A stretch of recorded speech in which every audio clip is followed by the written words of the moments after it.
Welcome back to Straight Out the Jungle. My name is Vince Wolfram, I'm Jojo Cavanagh.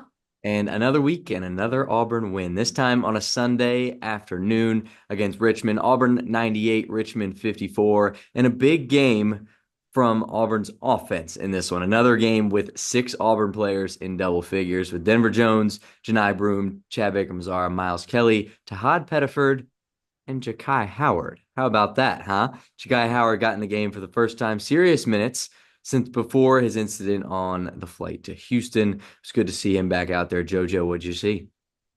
I mean, I think everyone saw it all over social media.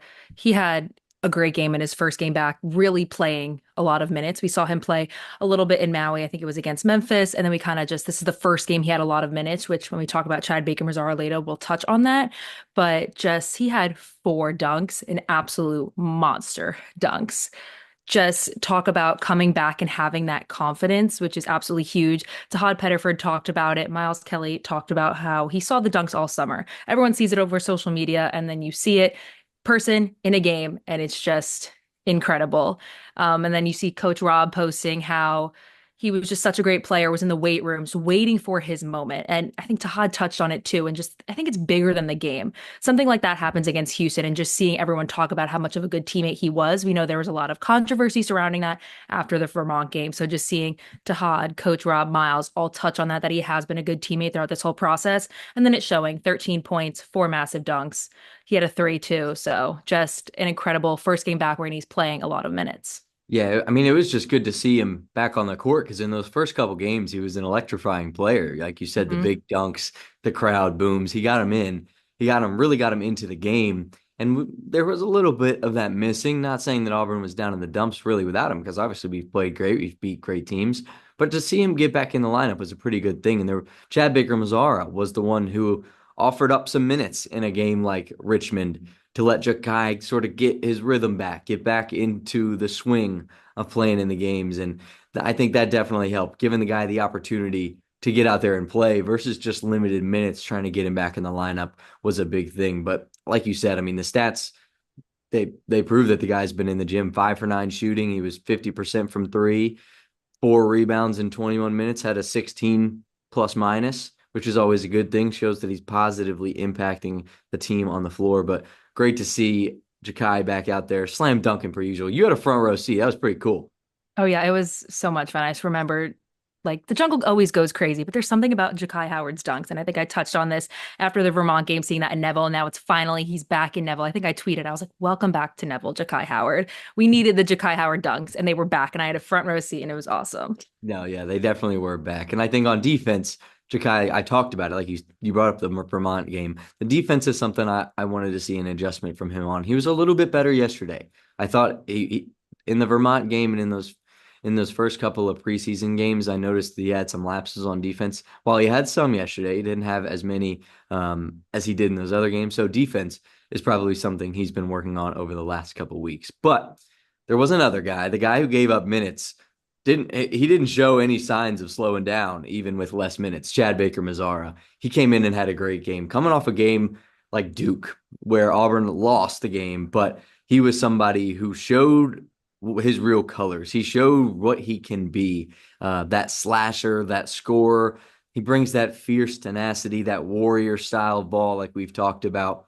He had another big day, 13 points, 5 of 8 shooting, 6 rebounds, and 5 assists. If he's floating towards double-double status in the games where we need him to compete, that's going to be a great thing for Auburn going forward. The games where Chad Baker-Mazara is in foul trouble or invisible, his his lack of production impacts our team more than maybe some think.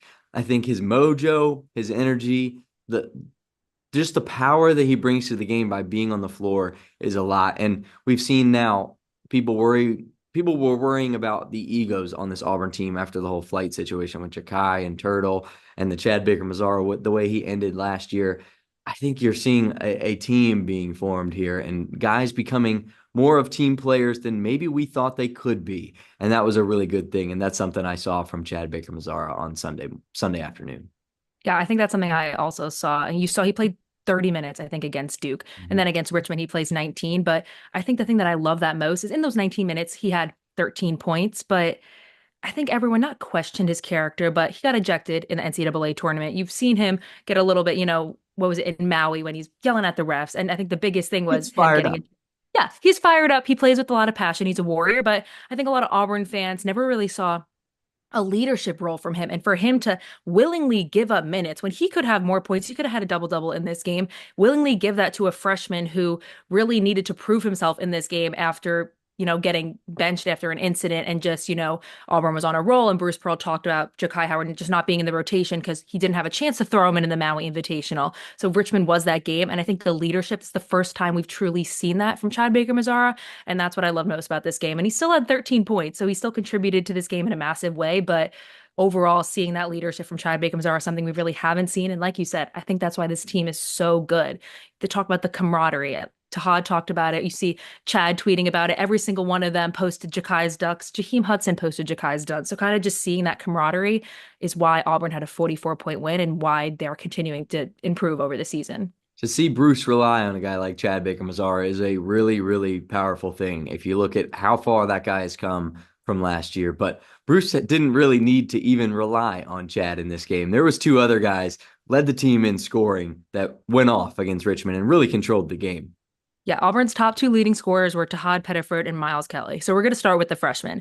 We've talked about this for weeks. We say, he plays better when the lights are brighter. And Bruce Pearl even said it. He said, the better the opponent, the better Todd Pettiford plays. Now Richmond, Retweet. not Houston, not North Carolina, not Iowa State, but Tahaad Pettiford. This is like he's showing that I'm not just playing better when the lights are brighter. I am just an overall. I'm a freshman, but I am a good player. I am meant to be on this team. 15 points, four threes, three rebounds, three assists, one steal, one block. So just all over the stat sheet, he's contributing to this game. And he doesn't worry about coming off the bench. That's like a huge aspect that Bruce Pearl talked about. He does want to be there at the end of the games. I know there's a little controversy where everyone was tweeting out, why is Tahaad Pettiford not in at the end of this Duke game? He was giving us that scoring spark. So Bruce Pearl did touch on that, but just talk about a freshman coming in, having 15 points, being a leading scorer in yet another game is, I mean, what more can you ask for, especially having Tahaad and Jahki both come into this game against Richmond and really make their mark on the game? And I know something Bruce has been working on with Tahaad is his defense. That's the reason he wasn't in at the end of Hmm. that Duke game, caused Auburn fans pandemonium not seeing number 0 on the floor at the end of that game, but it was defense, and he is getting better. It's something to definitely have hope for. There was plenty of times yesterday in that press that Bruce Pearl loves to run. Tahaad Pettiford, active hands, pressure in full court. Guy gets in passing lanes. He's athletic. He's smart. He can be a great defender, and he's working on being a great defender. That's something great to see, but he was really holding it down. 100%. And then Miles Kelly, also Shoot 50, up! yeah, 15 points, four threes. We're going to show all these threes while we're talking right now, but just him back in Neville against, he had seven threes against Vermont. Now he's back four threes. He gets that ball in his hands. You most likely know it's going in. It's just smooth, goes right in the bucket. And another game for him being the leading scorer. Just another great game for Miles Kelly, just seeing him and Tahaad step up. Yeah, he's the best three-point shooter in the SEC. And I'm going to second what Todd Pettiford told us in his sit down.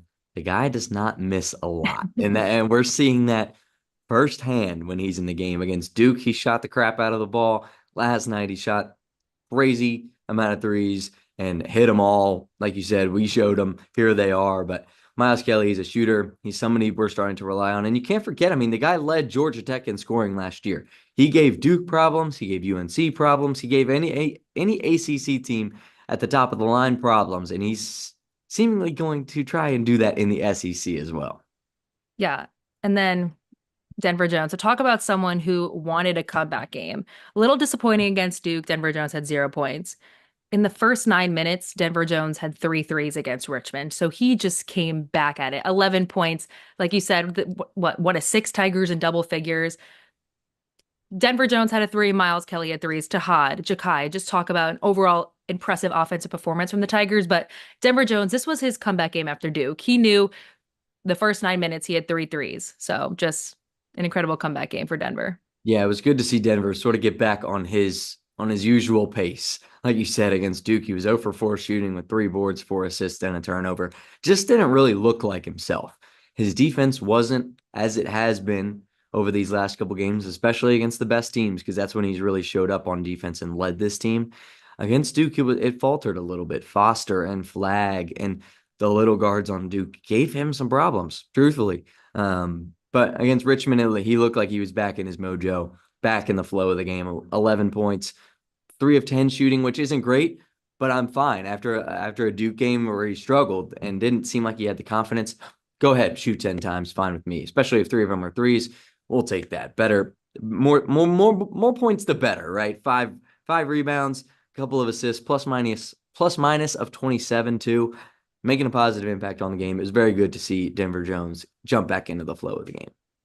I agree. And we always talk about him. He's the All-American. He's one of the best players in college basketball. Chennai Broom. Richmond was not his game. Granted, you look at a box score, he still had, what was it? Didn't need to be his game, right? 11 points. Yeah, when you have Miles Kelly and Tahaad shooting 4 threes, it doesn't need to be the Janai Broom game. But we have to talk about him. He had 9 points throughout a long time. And I texted Vince, I was like, he cannot break his double-digit scoring streak against Richmond. It was good, 11 points. Then Bruce ended up putting him on the bench to let other players get some playing time. But yeah, you look at a box score, this Janai Broom doesn't need to. That's the question I asked Jeff Goodman. I was like, does Janai Broom need to play insane for Auburn to win games? And yes, that is true against tougher opponents. That's what Jeff said. But against Richmond, when you have Miles and Tahaad shooting kind of lights out, it doesn't really need to happen. But you do see that I think Janai Broom is going to need to score double figures in every game for us to win. Yeah, I agree. And he's the cornerstone of our team. If he plays solid against a team like Richmond, we can still win by 40 like we did.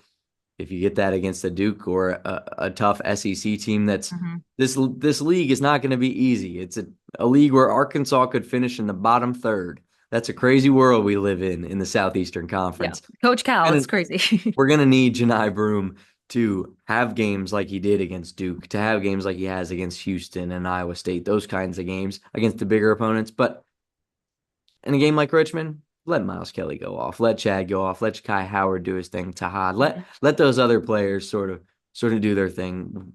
It's not as necessary that Janai dominates the game like he needs to against those big opponents. So I'll tell you what, though, the SEC has been dominating all year long, and just sort of taking a step back and looking at the dominance of this conference.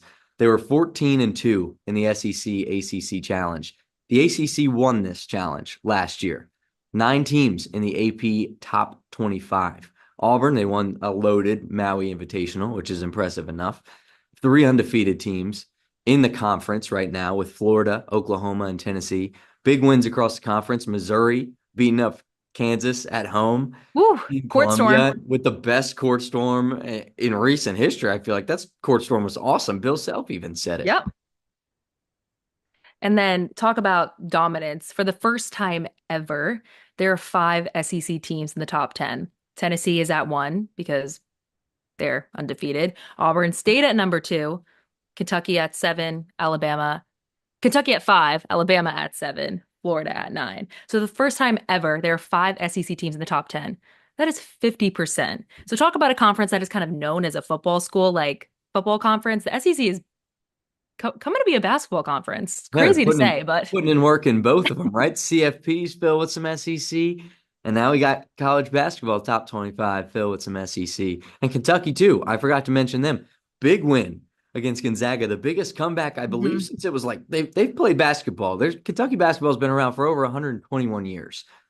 That's crazy. That's the biggest comeback that they've had in a long, long time. John Calipari couldn't even do it. He was 0-6 when down by 20 plus points or more. Mark Pope changing the game up in Lexington. Yeah, I remember talking to you at SEC Media Days and listening to Mark Pope. That was the first time I ever heard him talk. I was like, I love this guy. Like, I want to go play for this guy. He was awesome. Yeah. But another thing that I wanted to note is since 2004, the teams in the top 12 in week 6 of the AP poll have won the national championship. All right, now among that. So that's what Tennessee, Auburn, like I just said, these 5 teams, Kentucky, Alabama, Florida, there's Kansas in the top 12. What was Houston in the top 12? So just kind of, that's crazy to think of, but Auburn is possibly, if this trend continues since 2004, 1 in 12 chance of winning the Natty right now. Hey, I'd bet on those odds. If betting was legal in Alabama, they'd have a little bit of my money. How about that? But first, I mean, they got to get there. Yes, they do. And the next stop on the road trip to the national championship in their hunt is Ohio State on Saturday State Farm Arena in Atlanta in the Holiday Hoopsgiving. This was a fun one last year. Auburn beat up on Indiana, but this year it's Ohio State. We got sick of beating up on the ACC. We got to go to the Big Ten. Ohio State, though, they're no joke. They gave number 19 Texas their first loss before Texas lost to UConn last night. They've also beaten a good team in Rutgers. They do have losses, though, to an SEC team and Texas A&M, and then to Pittsburgh and Maryland. And plus, they've had the whole roster shakeup with Aaron Bradshaw leaving, returning, that whole thing. So kind of just a little bit of a cloud over Ohio State heading into this one. Yeah, and they have Meetsy Johnson Jr., the transfer from South Carolina that came into Neville last year and had 22 points. Did some So damage. he is someone that we're going to need to watch out for in this Ohio State game. Like you said, Aaron Bradshaw is back. We'll see if he's back in the starting lineup or if he's kind of just back with the team right now. But Meetsy Johnson Jr.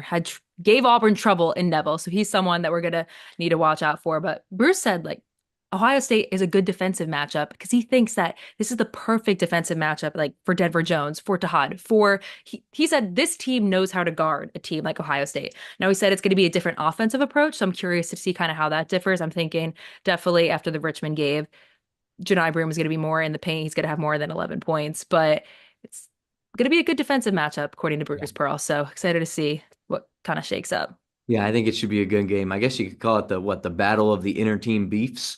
We had the plane thing. They have Aaron Bradshaw.